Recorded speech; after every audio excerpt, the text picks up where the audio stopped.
noite, Brasil! Estamos chegando com mais uma edição do Segue o Jogo. Olha só, tem Campeonato Brasileiro, o campeonato está aberto. Não é só porque o Palmeiras acaba de diminuir a diferença de 10 para 7 pontos. Não é só porque temos mais 27 pontos em disputa. É porque o Palmeiras tem de onde tirar. Hoje ganha de um adversário de dentro do G4, um grande rival local, ganha com autoridade, faz 3-0 e joga a bola. O Palmeiras é o atual campeão, é o maior campeão brasileiro. O Flamengo ainda pega Santos, Palmeiras e Grêmio fora de casa. É claro que a vantagem é muito boa, o Flamengo é muito favorito, mas tem campeonato. Boa noite, Ana, tudo bem? Tudo bem, Guga? Que rodada, hein? Que rodada, menina. Três. Que vitória do Palmeiras em cima de um grande rival, né? Mais uma chacoalhada do Palmeiras em cima do São Paulo na Arena do Palmeiras, né? Um histórico aí bem favorável de todos os confrontos que aconteceram na Arena do Palmeiras. O São Paulo nunca venceu no estádio com um formato novo. Com muitas goleadas, inclusive. O placar geral é 24-4 para o Palmeiras em cima do São Paulo. É mole? Torcedor do São Paulo de cabeça inchada. Bom, vamos abrir o trabalho então com a Ana Thaís Matos, analisando os melhores momentos da vitória de 3-0 do Palmeiras em cima do São Paulo. Jogo um pouco mais cedo, 7h30, para você que não teve a oportunidade de ver os gols. Não só os gols, mas vamos também aos lances. Bruno Henrique, Felipe Melo e Scarpa fizeram. Ana, chama atenção por um detalhe. Repare na quantidade de finalização do Palmeiras dentro da grande área do São Paulo. Ao todo, foram 10 vezes que o Palmeiras chegou pertinho da casinha. E de uma forma muito intensa, né, Guga? É interessante a gente destacar como é que foi o comportamento defensivo desse time do São Paulo, que com o Fernando Diniz vinha funcionando muito bem, né? Nos últimos 7 jogos tinha sofrido só 2 gols, até encontrar o Palmeiras dentro da arena, né? Onde o Palmeiras consegue se impor muito. Principalmente por esse lado direito do Palmeiras, o lado esquerdo do São Paulo não funcionou. Não foi uma grande noite da dupla Bruno Alves e Arboleda. E só no primeiro tempo foi um jogo de muita pressão, muita imposição do Palmeiras. Ficou barato o resultado, mesmo sendo um resultado bem significativo essa vitória do Palmeiras. Agora, Ana, do outro lado, São Paulo tinha vencido o Atlético jogando bem e volta a se expor, né? Com a cara mais feia, que eu digo, do Diniz. Um time com muita posse de bola, muita troca de passes, mas muito exposto. Sim, no primeiro tempo, tanto no primeiro quanto no segundo, a posse de bola sempre alta, né? O número de posse de bola do time do Fernando foi muito alta. Mas também diz muito sobre o trabalho do Mano Menezes, né? Ele sempre fala que não necessariamente ele precisa ter a bola para controlar o jogo. E foi o que aconteceu. O Palmeiras diminuiu um pouquinho mais o ritmo no segundo tempo, começou a jogar no contra-ataque e mostrou toda a fragilidade de um time que hoje deixou muito a desejar. O São Paulo não conseguia reagir no jogo, isso chamou bastante atenção. Milton Leite diria que beleza naquela jogada cara a cara do Dudu em que ele perdoou. O Dudu perdoa. O Scarpa não. Ele fechou assim o placar. De novo com todo o time do São Paulo correndo na contramão e o Palmeiras com muita liberdade para trocar passes dentro da área. Exatamente, para jogar contra o Palmeiras, contra esse Palmeiras do Mano Menezes, tem que ter um meio campo com um pouco mais de pegada. Faltou isso pro São Paulo hoje, claro, estourou no sistema defensivo, né, na linha de defesa, e foi o que aconteceu. O Palmeiras conseguiu amassar tanto no começo do primeiro tempo, quanto no segundo, até quando controlou um pouco mais o jogo, o Palmeiras não teve dó. Mais um placar bem significativo dentro da área. Bom, vamos aos personagens do jogo, a um deles, Daniel Alves, que aliás, no último sábado, aqui mesmo no Grupo Globo, no Sport TV, no programa Grande Círculo, se disse o melhor jogador da história do futebol. Eu juro, eu vi com os meus olhos, ninguém me contou. Bom, o Daniel Alves parecia mitar no jogo de hoje, deu o chapéu no Zé Rafael, só que não. Depois a torcida do São Paulo acabou inclusive reclamando bastante da atuação dele hoje, Ana. A expectativa é muito grande, né, Guga? Tem toda essa questão, se vai jogar de lateral, se vai jogar de meia. Acho que ele ainda não conseguiu encontrar a sua melhor forma de atuar nesse São Paulo. Fernando Diniz também falou sobre isso. Quando funciona, ele deu muito certo. Quando não, deu tudo errado. Mas eu acho que está faltando ainda entender como o São Paulo pode usar o Daniel Alves para explorar de uma forma melhor. Ele não conseguiu ainda jogar como a expectativa que foi criada em cima do Daniel. Talvez um pouquinho mais centralizado, talvez na lateral. Tanto que o Fernando muda depois o posicionamento do time, né? Põe um lateral, puxa ele para dentro, mas acabou não dando muito resultado, não. Para um camisa 10 do São Paulo, independentemente se ele jogar no meio ou na lateral, 12 jogos e 1 gol marcado é muito pouco. Bom, temos uma imagem sensacional, gente. Olha isso. Muito mais do que uma canetada do Ministério Público, muito mais do que uma proibição de apenas uma torcida, algo que tem acontecido nos últimos anos. Infelizmente, em São Paulo, temos essa imagem aqui do casal, sei lá se são amigos, irmãos, se são namorados. mas ela não afinou, não. Bacana, gostei de te ver torcendo pro São Paulo no estádio do Palmeiras. Queria muito que todos os palmeirenses estivessem sempre no estádio do Morumbi e com a camisa. Isso não é possível por uma determinação judicial, mas flagramos ao longo da transmissão essa essa o papel imagem. dos dois. E torcida rivais já vivi a situação dos dois, inclusive. É sessão de tititi? É terrível. E todo mundo percebe, inclusive. Fica ali, tenta disfarçar, mas todo mundo percebe. Valeu, gostei, casal. Vamos para a derrota do Corinthians. Gente, o que acontece com o time do Carille? Espiral negativa, tá indo de bico. 2-1 pro CSA, que há mais de 30 anos não jogava a primeira divisão. Grande festa no Rei Pelé mais uma vez. Apodi, Pedrinho, Ricardo Bueno, os 3 gols do jogo, Ana. Pois é, o Arjal falou antes de começar a partida, né, naquela entrevista no pré-jogo, que o time precisava fazer o que fez contra o Flamengo, mas marcar gols e vencer. Foi exatamente o que aconteceu. Veio de uma semana muito boa, apesar do resultado para o Flamengo, mas de uma atuação muito importante para o CSA. E não teve medo do Corinthians, o Roger falou até na transmissão, né? Foi o time que buscou mais o gol e, de fato, o Corinthians não vem de boas atuações, de escolhas, inclusive, né? Hoje, no segundo tempo, o Carille optou pela entrada do Vital, mas a permanência dos dois volantes é um time muito duro, para usar um português assim mais claro, né? Um time muito duro, com poucas alternativas.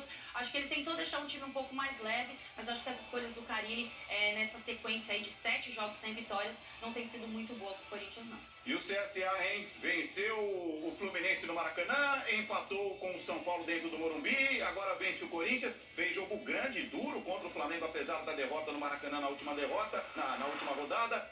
O Pedrinho é a nota positiva, por que não? O filho da terra, como destacou o Kleber Machado ao longo da transmissão, fez o único gol do Corinthians, se emocionou e a gente já mostra para vocês a linda entrevista que ele deu no intervalo. Placar final, 2 para o CSA, 1 para o Corinthians, e o Corinthians segue caindo, perdendo o rendimento. Com o Grêmio Internacional na frente do Corinthians, com número de vitórias, inclusive. E o Inter para jogar ainda amanhã com o Atlético Paranaense.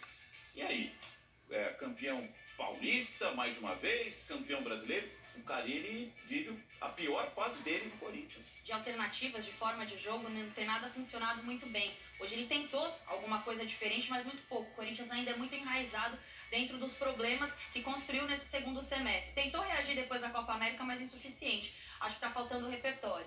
Vai ser um ponto para se pensar como o Corinthians tem que jogar no ano que vem. Bom, a gente prometeu. Vamos mostrar o último gol ainda em entrevista do Pedrinho, em que ele ficou muito emocionado. Esse é o gol do Ricardo Bueno para fechar o placar. 2 para o CSA, 1 para o Corinthians. Pode rodar o Pedrinho na sequência. Boa entrevista, ótima, Pedrinho, pela sinceridade, pela genuidade de quem tanto sofreu. O ano sabe o que passa. Vai chegar no futebol. Eu fico muito feliz de fazer um gol aqui em Maceió, porque foi onde eu nasci, onde meus familiares todos aqui. Poder fazer um gol aqui é muito especial. Até arrepiado. Também. E o pai dele tinha falado para ele que voltaria só para Alagoas quando ele se tornasse jogador de futebol. História contada pelo nosso Edgar durante a transmissão. Tem programa e eu vou começar a chorar. Vamos em frente. Luiz Roberto transmitiu 1 pro Vasco, 3 pro Grêmio de virada. Olha o Grêmio se recuperando após a queda na Libertadores. Vamos aos gols. Guarim abriu o placar pro Vasco de falta. Paulo Vitor. Não dava pra ele não, Ana? Ah, dava pra chegar, né? Foi bem batido. O Guarim, uma grande aposta do Vasco, tem dado resultado. Mas o Paulo Vitor, nas últimas semanas, tem colocado o Grêmio em situações complicadas. Olha, Everton. Esse é o gol do PP. Joga a luva, goleirão. Ele se esticou todo, o Fernando não conseguiu alcançar. E o Everton ainda fez pro Grêmio, além do Luciano, 3 para o Grêmio, 1 para o Vasco. Olha só, o Grêmio é 5º colocado. Amanhã o Inter pega o Atlético Paranaense na reedição da final da Copa do Brasil. E domingo tem Grenal na Arena do Grêmio. Eles podem chegar vizinhos na tabela de classificação. Já pensou? Que difícil. E o Grêmio, é interessante a gente destacar, Guga, que foi um time bem desfalcado hoje. Uma vitória em São Januário é gigantesca pelo momento que vive o Vasco e pelos desfalques hoje. Um time bem modificado pelo Renato e uma vitória gigante. Olha que maldade do segue o jogo. Olha isso. A gente adora uma picardia. Mal. Gente, são os 4 times últimos, né? E rondando ali, Ceará e Fluminense que se enfrentaram hoje. Num jogo tão temido. E deu Ceará. Pobre Fluminense que fica ali encostadinho na zona do rebaixamento. Vamos aos gols. Bergson e Matheus Gonçalves, Ana. 2-0 pro Ceará. No Castelão é duro mesmo. É difícil. O Ceará vem numa campanha muito sólida, né? Nessa disputa, mais uma disputa de Série A. E o Fluminense também. parecia que ia reagir com o Marcão, mas parou a reação por ali, né? Começou reagindo e depois parou. O Fluminense vive uma situação bem complicada. De um time que tinha até uma certa expectativa em relação a lutar até melhor contra o rebaixamento, está se consolidando cada vez mais naquela zona perigosa da tabela. 2 para o Ceará, 0 para o Fluminense. O Ceará ganha um respiro, o Fluminense cola no Z4. Amanhã o Cruzeiro pega o Botafogo em outro confronto direto nessa briga aí na parte de baixo da tabela. O Galo, 8 pontos nos últimos 45. 2 vitórias nos últimos 15 jogos.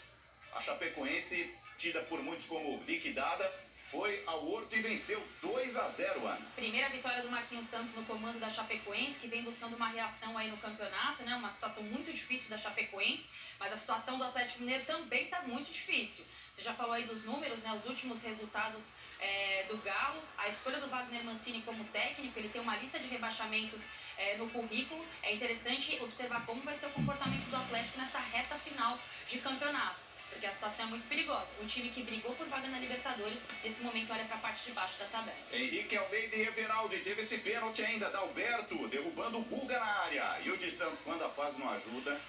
Bom, deixa eu dar o crédito pro Thiago, que faz um grande campeonato, apesar da campanha da Chapecoense ser ruim, né? Ele é um dos melhores goleiros do campeonato. Também para mostrar do VAR, né? Sobrou pro VAR hoje. VAR de Catar! Olha só, tava demorando. A bola espirrada no meio campo acabou estourando a cabine do VAR. É uma foto curiosa pra gente mostrar desse jogo. Vamos em frente. O Avaí perdeu em casa. O Avaí é outra equipe que caminha a passos largos para a segunda divisão. Melhor pro Fortaleza, que está nessa briga também na metade de baixo da tabela. O time do Rogério Ceni volta a respirar com um pouco mais de tranquilidade. Olha só. Paulão paulada não. Que Paulão paulada. É o segundo gol que ele faz de bicicleta, Ana Thaís. E saiu lembrando a galera ainda, né? Olha lá. Vai. Ó. Joga a luva, goleirão. Pega essa do Paulão. Olha o que ele fez. Diria o nosso grande Galvão. Vinícius Araújo pro Avaí ainda fez. Romarinho pro Fortaleza. E um dos destaques da partida a gente já mostra pra você logo mais. 9 jogos sem vitórias do Avaí, precisa de um aproveitamento de 100% agora nessa reta final de campeonato para escapar do rebaixamento. E o Fortaleza, 3 jogos sem derrotas, um time que vai se consolidando ali, pensando, quem sabe, numa vaga de Sul-Americana. Wellington Paulista, mais um pra ele. Você já viu o gol do Romarinho de pênalti? Ele chega ao 12º na temporada, é o vice-artilheiro do campeonato. Aí, pega essa, Wellington Paulista. Nossa, selfie da Wellington Paulista. A gente não mete gol, mas mete a selfie, pelo menos, né? Classificação do campeonato, repare, olha só, a briga na parte de cima e na parte de baixo. 7 pontos, cai a diferença do Flamengo pro Palmeiras. Santos e São Paulo ainda no G4, é o grupo da Libertadores, aqueles que vão diretamente para a fase de grupos. Grêmio e Internacional lado a lado, fechando o G6. Lembrando que o Atlético Paranaense tem vaga na próxima Libertadores na condição de campeão da Copa do Brasil. Olha na parte de baixo.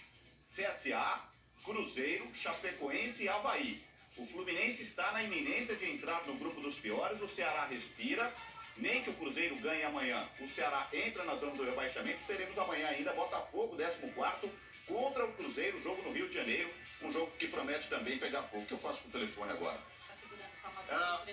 Vamos para a imagem da quarta-feira para a gente fechar o programa. Daqui a pouquinho tem Profissão Repórter, não percam. É uma grande imagem da quarta. Ele já é uma figura habituê aqui pra gente, né, na nossa programação, porque é mesmo um grande personagem. Ratimbum Nicolas, parabéns pra você. Foi hoje ovacionado no estádio do Palmeiras, teve um parabéns coletivo cantado pra ele. Amanhã ele completa 13 anos de idade. Mais soltinho que arroz de vó, hein, Nicolas? Prêmio FIFA pro Nicolas, comemorando o aniversário com uma bela vitória. Não é? 3-0 em cima do São Paulo. E o Palmeiras segue na briga pelo título do campeonato. É isso, Ana. Amigos ligados no Segue o Jogo, quarta-feira que vem tem mais. É claro que no Campeonato Brasileiro, muita emoção prometida também para o final de semana. Você é o nosso convidado. Tudo isso e muito mais no Globoesporte.com ou no seu Globo Esporte amanhã. Logo mais ainda tem Jornal da Globo com o placar da rodada. Valeu!